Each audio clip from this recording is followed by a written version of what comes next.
dedicate my life to it.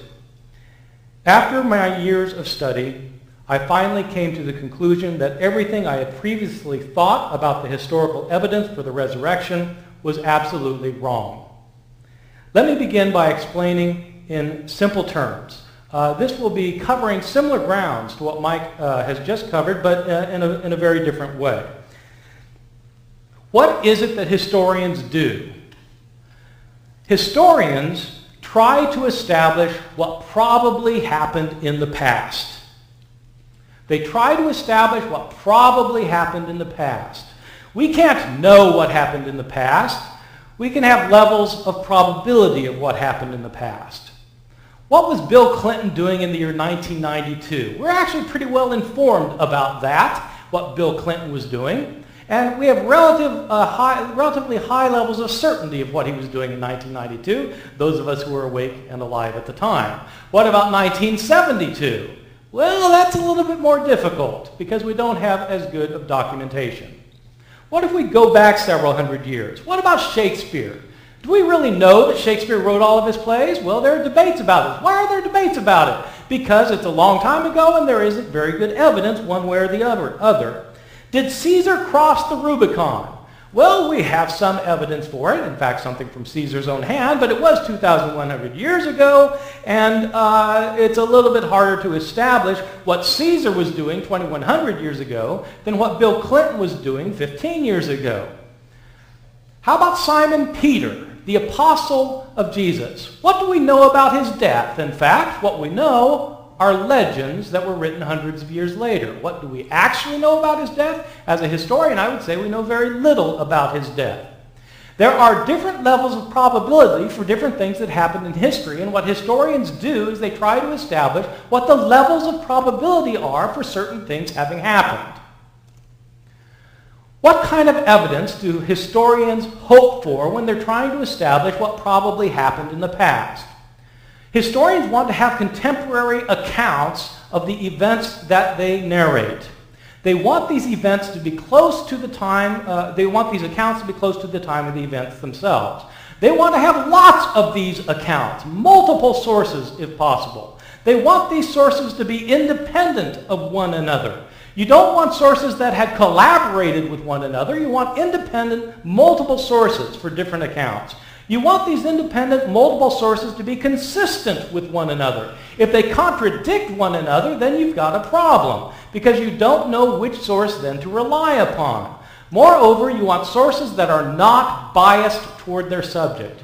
You want sources that, in fact, are not simply promoting their own beliefs. You want independent sources that are not biased toward their subject, if possible. This is what you want. This is what historians hope for.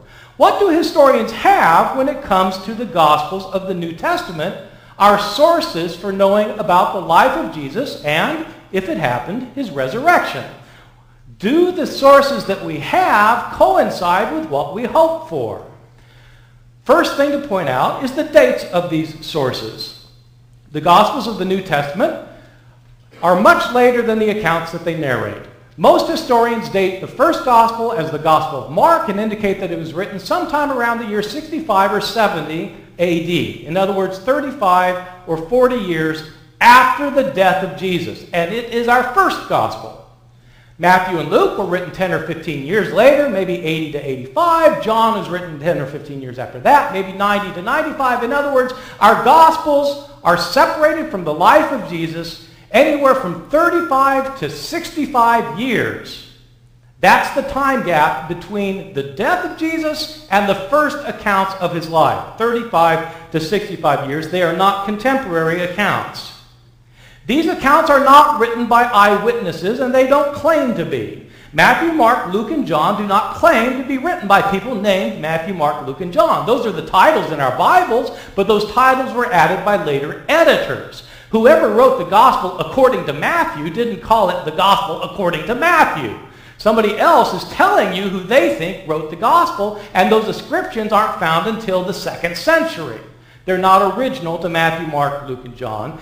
These authors of Matthew, Mark, Luke, and John are writing later, and in fact, they're not even speaking the language that Jesus spoke, Aramaic. They write in Greek. They're highly literate, Greek-speaking Christians living decades later. Jesus' own disciples, by the way, were Aramaic speakers who were peasants of the lower class and were illiterate. They did not write the Gospels. Where did the Gospel writers get their stories from if they're writing decades after the fact? They got their stories from oral traditions that were in circulation year after year after the death of Jesus. Jesus died and people started telling stories about him in order to convert people to the faith.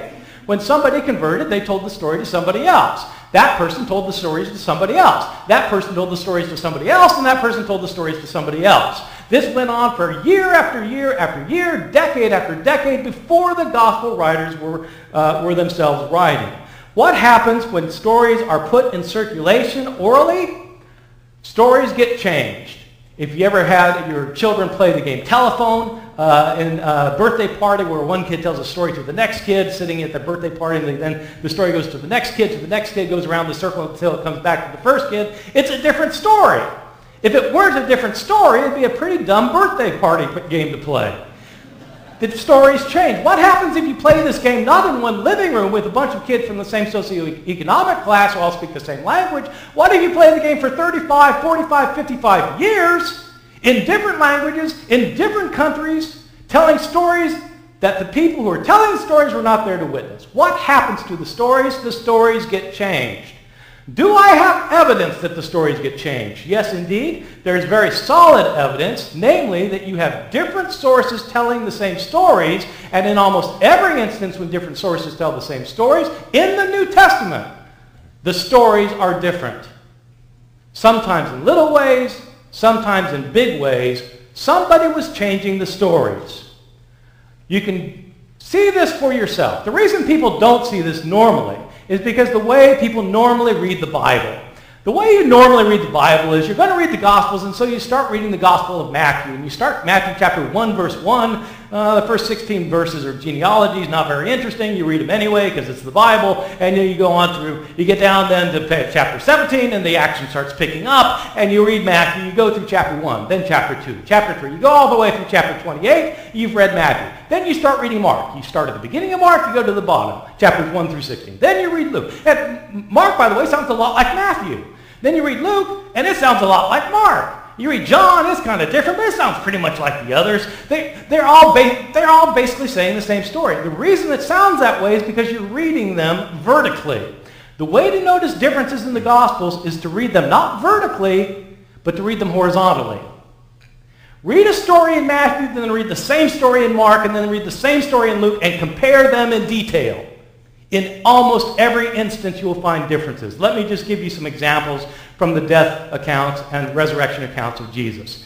The accounts of Jesus' death. What day did Jesus die on, and what time of day? Did Jesus die on the day before the Passover meal was eaten, as John explicitly says, John 19, verse 14, or was he executed on the day after the Passover meal was eaten, as Mark explicitly says? Which was it? Before or after the meal? Did he die sometime after noon, as John explicitly says? Or did he die at 9, was he crucified at 9 o'clock in the morning, as Mark explicitly says? It depends which account you read. Did Jesus carry his cross the entire way himself, or did Simon of Cyrene carry his cross? It depends which gospel you read. Did both of the robbers crucified with Jesus mock him, or did only one of them mock him, and the other come to his defense? It depends which gospel you read. Did the curtain in the temple rip in half before Jesus died, or did it rip in half after he died? It depends which gospel you read. Those are simply examples from Jesus' death. You can do this with any story found commonly throughout the Gospels. In more than one gospel, you will find that, in fact, you have different stories. Now look at the resurrection. Can we trust these sources to give us a reliable account of what happened at the resurrection? Well, look at the stories themselves in the Gospels and ask yourself, are they telling the same story or not? Who went to the tomb on the third day? Was it Mary Magdalene alone, or Mary with other women? If it was with other women, how many other women were there? Which ones were they, and what were their names? It depends which gospel you read. Was the stone rolled away before they got there or not? It depends which gospel you read.